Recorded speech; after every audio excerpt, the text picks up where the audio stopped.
If you spend enough years around markets, you eventually learn that the first true sign of financial trouble is not always a falling stock price. It is not always a failed bank. It is not always the headline everybody can see. Very often, the first real sign is much quieter and much more dangerous. It is the moment when somebody says, "You cannot have your money back right now." That sentence has started more chain reactions than most people. It sounds administrative, temporary, technical, almost harmless. But in finance, the distance between temporary illiquidity and full panic is often much shorter than the crowd wants to believe. I learned that long ago. The public likes to imagine that crises begin with one dramatic explosion. They do not. They begin with a door that was supposed to remain open suddenly becoming heavy, a little resistance, a little delay, a little restriction, then a line forms, then rumors begin, then everybody who thought he owned liquidity discovers he really owned permission. That is a different thing. And once enough people discover the difference at the same time, the whole machine starts to change character. I have always found that distinction important because the difference between an asset and access to the asset matters much more in hard times than it ever does in easy times. When the sun is shining, people are sloppy about structure. They say a fund is liquid because the statement arrives on time. They say a bank is safe because the logo is familiar. They say a return stream is conservative because the monthly number looks calm. They say an institution is strong because it is large. Then stress arrives and all the words have to answer to arithmetic. Arithmetic is not sentimental. That is why I trust it more than reassurance. 18 years ago, the modern financial system gave us an excellent lesson in how these things begin. It was the summer of 2007. Bear Stearns was not some joke institution. It was the fifth largest investment bank in the United States. It had been on Wall Street for decades. It had survived the Great Depression. That kind of history makes people lazy. They begin to assume old age in finance means invulnerability. It does not. Two hedge funds tied to Bear Stearns ran into trouble because they were heavily exposed to subprime mortgages. Investors became nervous. They wanted their money out, and the answer they received was not comforting. Redemption suspended. That was the phrase, not world ending, not system collapse. Not the language people use later in documentaries. Just a simple restriction. You cannot withdraw your money right now. At the time, a great many people treated it like an isolated problem. Relax. It is just one company. It is just one corner of the market. The system is fine. The problem with that sentence is not that it is always false. The problem is that it is usually spoken at exactly the stage when the crowd still wants emotional permission to remain calm. 9 months later, Bear Stearns was gone. J.P. Morgan took it over at a price that made the previous valuation look like satire. And after that came the rest of the chain, Lehman, Merrill, AIG. A global financial wave that destroyed a great deal of paper wealth and a great deal more than paper wealth, jobs, businesses, marriages, retirements, confidence. All of it had roots in structures that looked stable right up until they did not. When I look back on that whole period, the first domino does not look to me like the eventual headlines. It looks like a gate money in, money out, until suddenly not out. That is where my attention goes first. This was not even the first time the pattern appeared. Go back to 1998. Long-term capital management had a cast of characters impressive enough to make ordinary people suspend skepticism. Nobel Prize winners, elegant models. A reputation for intelligence so polished that many institutions forgot the oldest truth in finance. A beautiful formula is not the same thing as a resilient structure. They used enormous leverage when Russia defaulted. The models did not save them. The structure killed them. In 1 month they lost billions. The Federal Reserve had to gather major banks to keep the system from spiraling. Again, what mattered was not merely that prices moved. What mattered was that the structure could not tolerate the movement. That is always the issue. Not whether the world is volatile, whether the thing you own can survive volatility without turning your own need for access into a weapon against you. Every serious collapse teaches this lesson in a different costume. First, somebody says everything is fine. Then somebody says your money cannot come back right now. Then the whole system begins revealing which assumptions were built on confidence, rather than strength. That is why I am interested in private credit today, not because it is fashionable. Quite the opposite. Because it is large, opaque, increasingly important, and still described in tones that suggest the public has not really understood what sort of machine it has become. The machine is very large now. Private credit has grown into a market measured in trillions. A company needs money. It goes to a bank. The bank says the risk is too high.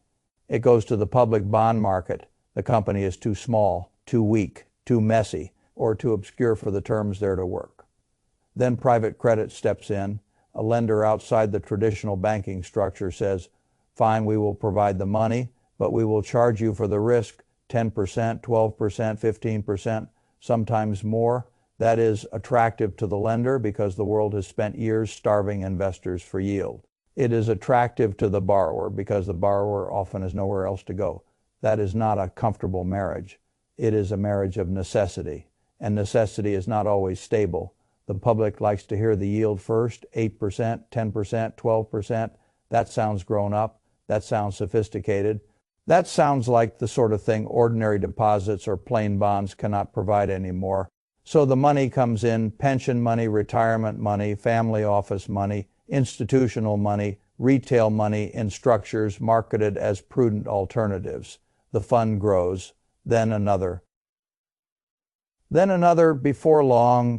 The thing that began as a specialist corner becomes a major provider of credit to large parts of the economy. That is where we are now. And once you reach that size, the consequences of weakness are no longer confined to specialists. They become everybody's business, whether they know it or not. One of the source facts in the document you gave me is especially telling. BlackRock runs a private credit fund around $26 billion in size. In one quarter, investors wanted to take back $1.2 billion. They were told no, not all of it, only part of it. The rest would have to wait. Content reference OA site. One fei inde fei one fei. I want you to notice what that really means. It does not merely mean there was stress. It means the fund was promising one emotional experience and delivering another. The emotional experience being sold is this. You can earn a high yield in a controlled vehicle managed by a prestigious name. The experience delivered under pressure is this. Your capital is there, but not in a form that can instantly satisfy your desire to leave. That is the essence of liquidity mismatch. And liquidity mismatch is one of the oldest killers in finance. A liquid promise backed by an illiquid reality is not true liquidity. It is optimism wrapped in structure. That optimism can live for years if investors do not all ask for their money at once. Once they do, the truth emerges. You can call it a gate. You can call it a withdrawal limit. You can call it a tender schedule. You can call it prudent management. The name is secondary. The reality is the same. You thought you owned daily or near daily freedom. You owned a place in line. That is a big difference. I want to be careful here because I am not saying every private credit fund is automatically doomed. That would be careless. There are always gradations in quality. There are good lenders and weaker lenders. There are disciplined underwriters and foolish ones. There are funds with better structures and funds with more fragile ones. But the broad direction of the category concerns me for a simple reason. It has grown large enough that too many people are now treating a structurally illiquid asset base as though it were a stable source of smooth, superior return. That sort of belief almost always creates danger. The question I like to ask is not whether the recent return looked attractive. It is what kind of borrower had to exist in order for that return to be available. And once you ask that, the tone changes. A private credit lender is often lending to the borrower the bank already rejected. That does not mean every borrower is terrible. It does mean the lender is being paid extra for a reason. Reason matters. Many of those borrowers are not strong. Some are losing money. Some have negative free cash flow. Some are living on borrowed time as much as on borrowed capital. Some are being charged floating rates in an environment where policy stayed tight longer than their original models assumed. That is the kind of arithmetic that slowly kills weak businesses. At first they make the payment, then they strain, then they refinance on worse terms, then they delay suppliers, then margins shrink, then demand softens, then they default. That is not drama. that is sequence. And sequence is everything in finance. By mid-2025, more than 40% of companies borrowing from private credit funds were still losing money on a free cash flow basis, according to the source text you provided. Some were borrowing at roughly 15% rates while already weak. Content reference OA site. 2 Fe index Fe 2 Fe. That is not a healthy foundation. That is a system relying on the continued willingness of investors to fund high-risk borrowers because the yield looks more attractive than what they can get elsewhere. The trouble with that arrangement is that it survives beautifully until the moment the funding side becomes impatient, and the funding side always becomes impatient. Eventually, that is human nature. The source text also points to early cracks already showing through companies like Tricolor Auto Group and First Brands Group, both examples of pressure building in weaker parts of the borrower base. Content reference OA site. 3 Fe index Fe 3 Fe. I do not need those exact names to tell me the broad truth. When one cockroach appears in a dark kitchen, you do not assume he is the only resident. That was Jamie Dimon's point, and he was right. A system built around weak borrowers, floating obligations, model-based valuations, and investor expectations of smooth redemptions is a system where the first visible defaults are rarely the last. Opacity makes this worse. I have always disliked opaque structures for a simple reason. They encourage people to underestimate trouble because the pricing mechanism is too slow or too kind to tell the truth in real time. When a public market suffers, people at least get the unpleasant gift of watching the repricing happen in front of them. They do not enjoy it, but they see it. Private credit funds often value loans infrequently, model them, smooth them, and present numbers that look calmer than the underlying borrower quality really deserves. That calmness is not always dishonesty. Sometimes it is just the inevitable result of owning instruments that do not trade openly every day. But for the investor, the effect can be nearly the same. He sees a stable line and infers a stable reality. Then, when defaults rise or redemption pressure builds, he discovers that the stability was never as deep as the statement implied. That is why I distrust smoothness, when smoothness is built on infrequent marks. The absence of visible price movement is not the same thing as the absence of risk. Sometimes it means the risk has simply not been forced to confess yet. And once it does confess, the investor often learns the lesson all at once. That is expensive. Now let me move from the fund world to the banking world because this is where the public makes the next mistake. It says private credit is a Wall Street issue. It is not my issue. That is a comforting sentence. Comforting sentences are often dangerous in finance. Banks and the non-bank world are more entangled than the public likes to imagine. The International Monetary Fund has warned that banks in the United States and Europe have trillions of dollars of exposure to hedge funds, private credit vehicles, and related non-bank financial institutions. The source text quotes roughly $4.5 trillion, or around 9% of total bank lending on average. It also notes that more than 40% of banks carry exposures to these non-bank institutions greater than their Tier 1 capital. Content reference OA site 4 Fe Inde Fe 4 Fe. That is not a little side pocket. That is not a trivial linkage. That means trouble in one world can become pressure in another much faster than polite narratives suggest. And once that becomes true, the issue is no longer whether you personally invested in a private credit fund. The issue is whether your savings sit inside institutions that may themselves be connected to the same structures. This is where people need to recover the habit of thinking in systems rather than slogans. A bank is not safe merely because the sign is familiar. A fund is not prudent merely because the manager is large. A yield is not attractive merely because it is higher. A smooth line is not stable merely because it was smoothed. Every one of those statements needs a harder question behind it. How is the return being generated? What sort of borrower creates that spread? How liquid is the underlying reality?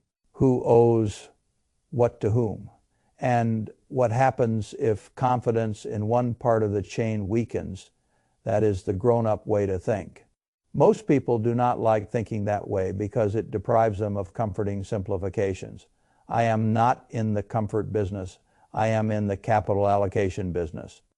Now, because the source text also brings in the 2008 comparison, let me say what really rhymes and what does not.